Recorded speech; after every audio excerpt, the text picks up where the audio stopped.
Have you ever seen a skull saw? Yup, I said skull saw, i.e. it was used for sawing skulls. Today we're at the Thackray Museum of Medicine in Leeds, where they really don't shy away from the macabre. So Maisie, can you tell us a little bit about this horrifying little object here? Absolutely. So as you've said here, this is a skull saw. It's from the mid to late 19th century and it's got an ebony handle, which is really common for this period, but it's of course super unhygienic. Its purpose is to saw through the skull, and it was made popular by Hay, especially in craniotomy procedures, because it was super precise and efficient compared to the Trafine. So this is the Trafine, which was used in a trephination process, which was used before the skull saw became to be really popular, and you'd twist it and it would cut away a part of the scalp and the skull there. It's literally like a corkscrew for your head. That's horrifying.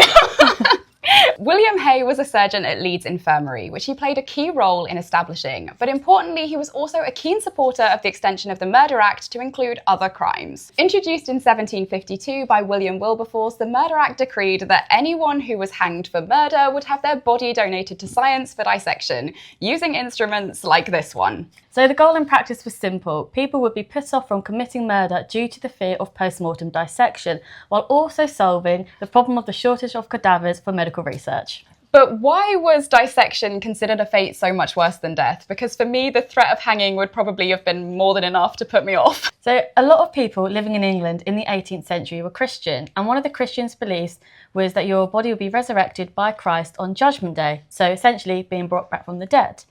But if your body was mutilated by dissection, then one of their fears was that you wouldn't be resurrected.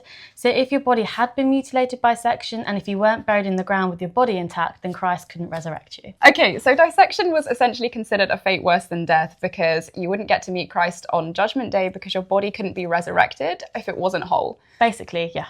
And did it work? Well, there's actually not that much evidence to suggest that the Murder Act reduced the rate of murder happening in England at this time.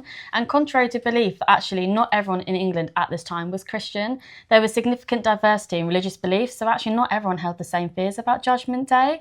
While this act did provide more bodies to science, it just wasn't enough to meet the demand. William Hay actually supported extending the Murder Act to encompass all capital crimes, which included things like arson and treason, but actually never made it through Parliament. Wow, I mean, that must have been a very high demand for bodies. Thank you so much, Maisie, for talking to us about the skull saw today, and a huge thank you to the students at Leeds University, as well as the Thackray volunteers for carrying out some research into these objects for the Hidden Histories project. And if you're in Leeds, don't forget to pop by the Thackray Museum to see what other amazing things they have on display.